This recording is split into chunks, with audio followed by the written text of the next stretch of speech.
सुभद्रा हिताधिकारी भिड़ बदलिला Mohana state bank शाखार समयसीमा। हिताधिकारी केवाईसी अपडेट न सरिबा जाए एणिकी 10टा बदल में 8टा 30 रे खोलिबा को बैंक कर्तृपक्ष निष्पत्ति नहीं।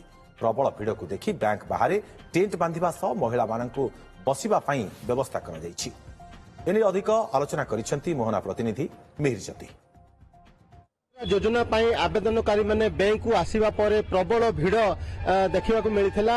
जेहेतु आवेदनकारी माने निज निजर केवाईसी अपडेट नथिबारु सेमाने सुभद्रा योजना वर्तमान सुधा प्रथम किस्तिर पैसा से पाई नाहंते। बैंक पक्षरु जो 10टा समय खुले वर्तमान बैंक समय सीमा परिवर्तन करी वर्तमान 8:30टा समय खोला जायछि। जे पर्यंत केवाईसी लोकंकर समस्या सुधार हे नाही से पर्यंत 8:30 बेलू खुलिबो।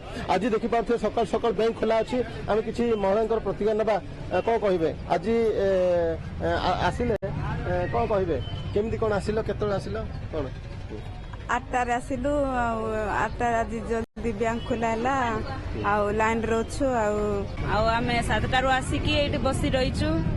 कहीं आज सब चेयर फेर पकाई काली किसी पकाई नथिला गहली अच्छु सब आज आम काम हम बोली आम आशा करुचु। काम सक्सेस हम आम जीवु सब काम सारिकी बोली भावुचु। आम सीधा बैंक भीतर दृश्य देखा चाहिए जे कौ भाव में बैंक रे खचाखच भिड़ रही देखिपे।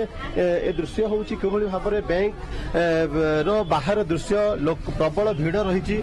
लोक विभिन्न स्थान वर्तमान आसी यही स्थान रे जमा होती जेहेतु से केवाईसी अपडेट हेबा पर ही काम हम देखिपे।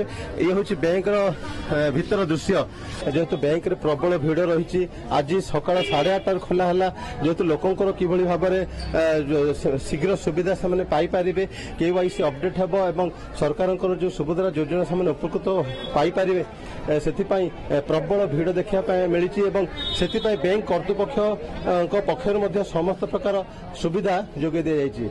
मोहना स्टेट बैंक सम्मुखर मिहिर ज्योति, ओटीवी।